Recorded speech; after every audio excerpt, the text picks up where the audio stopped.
بسم اللہ الرحمن الرحیم رب یسر ولا تعسر وتمم بالخیر۔ مومنین کرام، ماہ رمضان المبارک کے 16ویں دن کی دعا پیغمبر اسلام صلی اللہ علیہ وآلہ وسلم نے کچھ اس طرح سے تعلیم فرمائی ہے: اللہم وفقنی فیہ لموافقت الابرار۔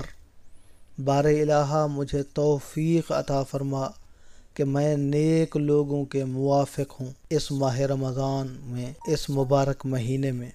اور توفیق اللہ تبارک و تعالیٰ کی طرف سے ہوتی ہے۔ توفیق کا مطلب ہے مدد، توفیق کا مطلب ہے معاونت، توفیق کا مطلب ہے اللہ تبارک و تعالیٰ کی رحمت کا شامل حال ہونا۔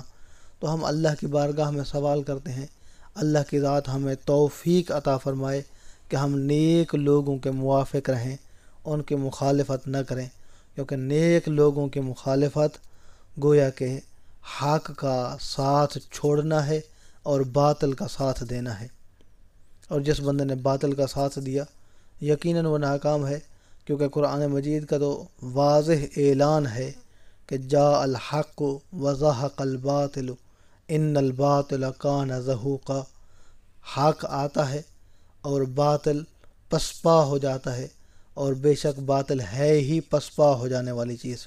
وجنبنی فیہ مرافقت الاشرار۔ اور بار الہ اس مبارک مہینے میں جو گنہگار ہیں، جو شر پسند ہیں، بار الہ ان کی دوستی سے محفوظ رکھنا، کیونکہ دوستی اثر انداز ہوتی ہے، صحبت اثر انداز ہوتی ہے۔ اسی لیے فارسی زبان کا شعر بھی ہے کہ تاتوانی می گریز از یار بد بدتر بود از مار بد تنہا تورا بر جان زند، یار بد بر جان و ہم ایمان زند۔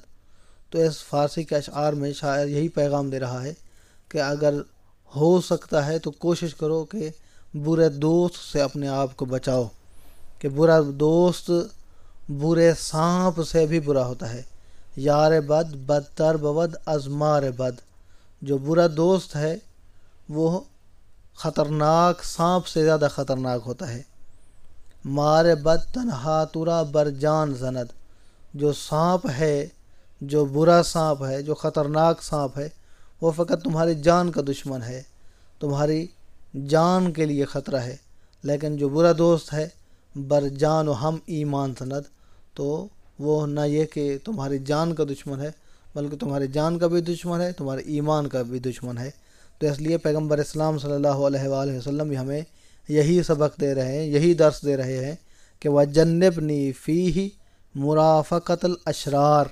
بار الہ اس مبارک مہینے میں بدبخت لوگوں کے ساتھ دوستی سے محفوظ فرما۔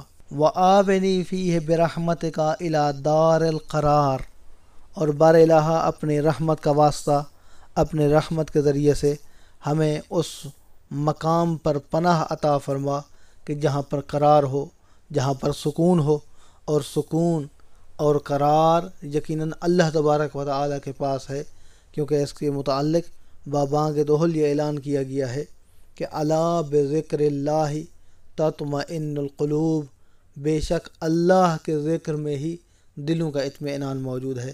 جو بندہ اللہ کے قریب ہے یقیناً وہ مطمئن ہے، جو اللہ کی اطاعت میں ہے وہ مطمئن ہے، جو اللہ کی بندگی میں ہے وہ مطمئن ہے۔